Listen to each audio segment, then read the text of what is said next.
Salve, salve, galera. Continuando aqui a nossa norma, né? 468. Artigo 7º. A fase de planejamento da contratação será coordenada por uma equipe de planejamento da contratação, igualzinho, né, na Instrução Normativa 94, formalmente designada pela autoridade competente e composta pelo demandante e pelos setores técnico e administrativo. Então, a gente vai ter demandante, técnico, administrativo, fiscalização tripartite, que é igual no executivo. O tribunal ou o conselho com suas atribuições descritas no guia. O guia é um anexo, a gente já viu que é um anexo, tá? Que é igual ao guia do executivo. Parágrafo único. O integrante administrativo designado pela autoridade não poderá ser servidor da área de TIC, salvo em situações excepcionais por decisão devidamente fundamentada. Bom, aqui temos uma diferença. No executivo, isso aqui é vedado. Aqui no judiciário, nós temos um salvo em, ou seja, você pode fazer, não é a regra, mas você pode fazer desde justificado. No executivo, nem justificado, tá? Aí, Valdo, o que eu vou ter que escolher? Cara, se você estiver fazendo prova para o judiciário e estiver referenciando a 468, você faz salvo em. Se você estiver fazendo para o executivo ou qualquer outro ente, né, que se referencia a 94, você vai dizer que é vedado, tá? Ah, Walter, mas é muito difícil, porque os poderes são diferentes. Sim, meu filho, são poderes, né? O fato de você estar fazendo a prova é indiferente, tá? Ninguém vai simplificar os poderes para você fazer uma prova melhor, não, tá? Tá muito mais coisa envolvida aí do que a sua aprovação. Artigo 8º. Não será objeto de contratação de STIC a gestão de processos de tecnologia da informação. Aqui ele está querendo dizer, como lá na 94, que você não pode, né, tá delegando a parte, né, que é indelegável, né, de tomar decisão, né, porque às vezes você vê assim, mas o cara está gerindo, mas uma gestão sem tomar decisão. No núcleo mesmo, né, você tem a tomada de decisão, responsabilidade, etc. Você não pode terceirizar isso, tá? Parágrafo 1º. A assessoria técnica dos processos de planejamento e avaliação de qualidade de STIC poderá ser objeto de contratação, desde que sob a supervisão exclusiva de membro ou servidor do órgão. É o caso clássico, né, de empresa de teste de software, né, que ela está muito ligada ali à qualidade. Né? Então, ela está falando do planejamento, você pode também estar fazendo um projeto, né, que a gente já viu isso muito no 866. Quem projeta, né, não poderia estar acumulando, né, e teria que ter supervisão de um servidor, que é o caso 2. A empresa contratada que provê a STIC não será a mesma que avalia, mensura e fiscaliza, por questão, né, de conflito de interesse. Então, eu não posso, né, ter empresa que desenvolve software ser a mesma empresa que vai testar o software. Né? Teriam que ser empresas diferentes. Tá? Poderia ser o próprio órgão, se ele tiver capacidade. Quando não tem, ele vai contratar uma empresa diferente, mas ele vai colocar a cláusula de impedimento dizendo que não pode ser a própria empresa que vai desenvolver. Teria que ser outra empresa para ter o mínimo ali, né, que elas não tenham algum tipo de relação, mas você também nunca está livre, por exemplo, do que a gente chama de conluio, né, quando as duas combinam, né, para poder ferrar a administração. Tá? Artigo 9º. É vedado nas contratações 1. Estabelecer vínculo de subordinação com o funcionário da empresa contratada. Isso daqui, né, de fato, não pode, tá? Estabelecer esse vínculo, não. Embora muitos órgãos já estejam colocando, né, nas equipes terceirizadas. Mas isso aí é exceção da exceção, ponta de linha, tá? A regra é não pode estabelecer vínculo. 2. Fixar e editar a remuneração dos funcionários contratados. Aqui temos mais uma diferença. Tá? Porque o que aconteceu? O judiciário sai na frente e publica essa norma, 468, com base, né, na Instrução Normativa 1, a última, né, que acumulava algumas modificações, como a 202, a 31, né, que eram diferenciais ali que foram acumulados. Só que quando o executivo publica a 94, a 468 já tinha sido publicada, e ele faz algumas modificações. Por exemplo, essa. Aqui, o que ele fala é que você não pode pagar preço menor do que o mercado. Ou seja, ele inverte, né? Ele diz que assim, você poderia interferir, mas desde que você não pague peso menor, que te cria inclusive uma obrigação. Aquele que continua com a redação antiga, né, que não pode fixar em editar a remuneração dos funcionários. No executivo pode. Se eles tivessem esperado do executivo, eu não estou dizendo que eles deveriam, se eles tivessem, a redação sairia sincronizada. Esse aqui é outro ponto de divergência entre as duas, tá? Não é divergência, elas não são antagônicas, né? Mas apontam em uma direção que não é a mesma, tá? Mas também não é, uma não nega a outra, tá? 3. Indicar pessoas para compor o quadro funcional, você não pode ficar indicando, né?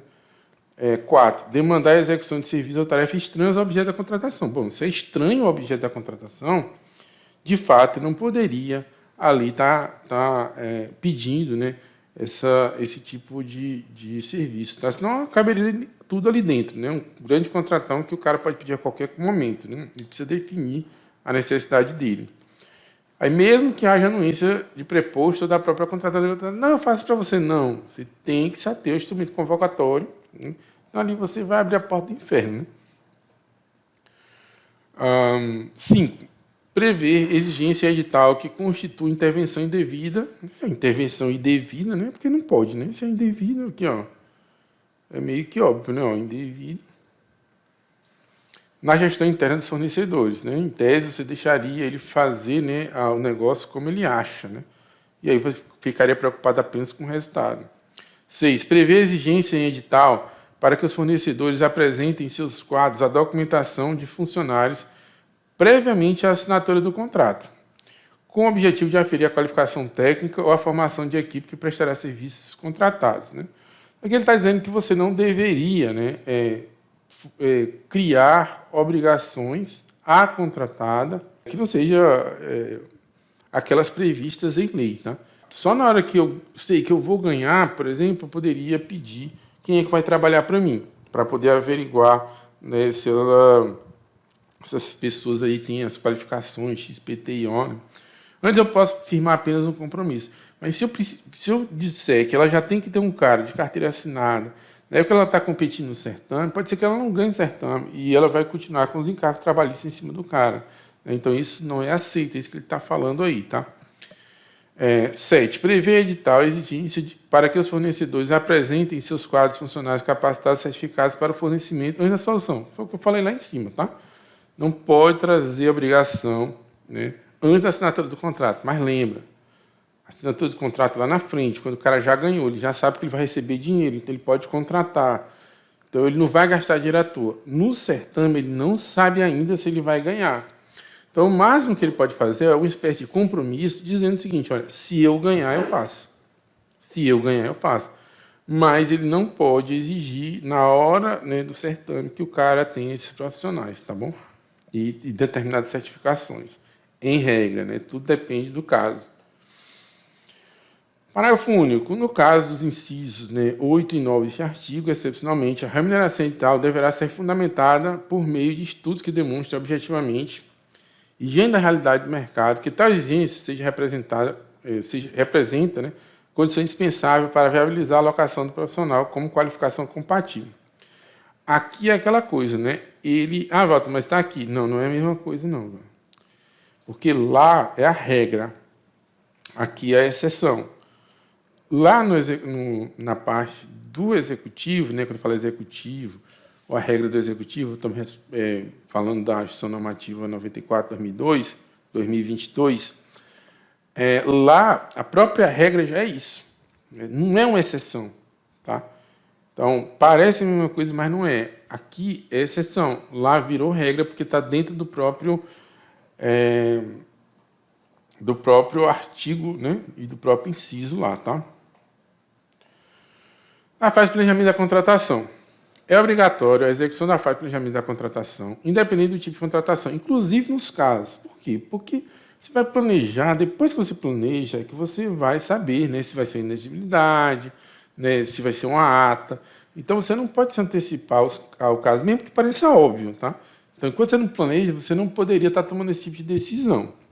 Então, ó, você tem que planejar, inclusive, na inexigibilidade, mas não vai ter certame. Cara, ele está falando da obrigação de contratar. A obrigação de contratar de planejar, ela não está vinculada se vai ter licitação ou não. Ela decorre do fato de você ter que planejar. Não, mas eu não vou ter certame, então eu tô isento de planejar. Não, você vai ter que planejar para, inclusive, chegar à conclusão de que vai ser uma inagibilidade. Você está colocando o carro na frente dos bois. Vai ter que planejar também dispensa de licitação e licitação dispensada. Vai ter que licitar em criação ou adesão à ata. Vai ter que licitar também, tá? Se tiver ata ou não. Vai ter que planejar, tá? Eu falei licitar, mas é planejar. Vai ter que planejar contratações com uso de recursos financeiros de organismos internacionais. Aqui também tem uma diferença. Lá no executivo, ele já fala que é organismos nacionais e internacionais, tá? Aqui ele colocou só organismos internacionais, né? Não sei se é porque o judiciário não teria acesso aos mecanismos nacionais, tá? Sei que no executivo tem nacional e internacional. Apesar de ser extinto, era o caso da FUNASA, por exemplo, tá? Ela é um ente de mecanismo, era um mecanismo, né, de fomento, né, de recurso financeiro de fomento, né? E aí ela foi extinta, né? 5. Contratação de empresas públicas de TIC. Mesmo que vai contratar o SERPRO. Ah, Walter, mas não vai ter licitação. Eu não estou falando de não ter licitação, eu estou falando de ter planejamento. Tá? 6. Termo de cooperação, convênio e documentos afins com uso de recursos financeiros. Tem que planejar, galera. Ah, mas não vai ter licitação. Mas tem que planejar. O meu planejamento é que você chegou à conclusão ou confirmou que vai ser um termo de cooperação. Tá? Parágrafo único. Caso seja identificada por qualquer órgão do Poder Judiciário, na base de dados, plataforma de governança digital colaborativa do Judiciário Conect SUS, objeto similar à contratação pretendida, o ETP poderá ser aproveitado no que couber, devendo ser revisto. E o gerenciamento de risco, né, porque o gerenciamento de risco é personalíssimo, né? É personalíssimo, é por órgão, né? Personalíssimo é de pessoa, né? Mas tem que ser por órgão quando a natureza do objeto exigir. Então, esse Conect SUS, né, vai ser algo parecido, né, com o ETP digital, né, aquele sistema que estão colocando, ETP digital, termo referência digital, né, agora DOD digital, né, que agora é DFD digital, mapa digital, tudo digital vai estar lá. Então, vai estar armazenado lá, né, mas ele é executivo, a plataforma, né, que está ligado ao Comprasnet. Aqui ele faz referência, né, ao Conect JUS, né, onde seria esse repositório, né, do judiciário, tá? Beleza? Artigo 10. Durante a fase de planejamento, a equipe de planejamento da contratação deve proceder às ações de gerenciamento de risco e produzir o mapa de gerenciamento de risco. Parágrafo único. O mapa de gerenciamento de risco deve ser juntado e atualizado no processo administrativo de contratação, pelo menos. Aí está lá, mesma coisa da Instituição Normativa 94. Ao final da elaboração do ETP, ao final do termo de referência, após eventos relevantes. Eu acho que aqui tem alguma diferença, aqui, tá? Porque, no caso, lá, eles falam, né, ao final do TR, né, na normativa 4, final do TR, né, tem que ter um mapa, depois ele fala ao final, né, do certame e após elementos relevantes. Ele fala por fase, né? Mas o fato é que toda vida que acontecer algo que você considere relevante, tem que fazer. Aí tinha também lá, né, anualmente, né? Mas o fato é que também existem, né, contratos que são bianuais, trianuais. E aí você ficava obrigado, né, a fazer porque dizia que era anualmente. Parte do princípio que o contrato vai ser renovado a cada ano, mas existem contratos que não são renovados a cada ano, tá? Então, não precisava ser anualmente. Então, a norma acabava te obrigando, mas não existe uma renovação ali. Então, é que eles simplificaram e colocaram, né, eventos relevantes. Tá? Colocaram só eventos relevantes aqui. Ó. A participação de órgãos ou entidades em registro de preço será fundamentada na compatibilidade de estudos técnicos preliminares e outros documentos de planejamento de contratação do órgão interessado na participação do termo de referência, facultado de solicitação de informações adicionais. A participação do ente, né, no registro de preço. Tá? Então, você vai ter que entrar no registro, né, e, lembrando que, olha esse termo aqui, ó, participação. O que é participação? É você participar do planejamento. Antes da ata, tá? Se você for participar após a ata, né, a gente não chama de participação, a gente chama de adesão, é após. Lembrando que a participação ela é vista com bons olhos pelos órgãos de controle e a adesão ela é vista com maus olhos. Beleza? Nas hipóteses, né, de órgão participante cujo órgão gerenciador pertence ao mesmo segmento de justiça, segmento judiciário, né, tribunal, trabalhista, né, tendo participado ativamente do planejamento da contratação, participou, e desde que existe simetria de objetivo e motivação, bastará ao órgão participante a elaboração do documento de oficialização de demanda. Aqui eu vou colocar uma exclamação. Remédios necessários para a consolidação pelo órgão gerenciador e, consequentemente, a elaboração dos demais fatos da contratação pelo órgão gerenciador. Então, ele não precisa fazer tudo junto, né? Ele só manda o documento de demanda. E aqui tem uma diferença porque passou-se, né, na Instituição Normativa 94 a chamar, né, o documento de oficialização de demanda de DFD, documento de formalização de demanda, unificando a norma de TI e a norma geral, tá? Então, eu coloquei também aí uma exclamação. Mas nós vamos ficar por aqui agora, a gente volta na próxima aula para não ficar muito longa, tá? Um abraço, até mais.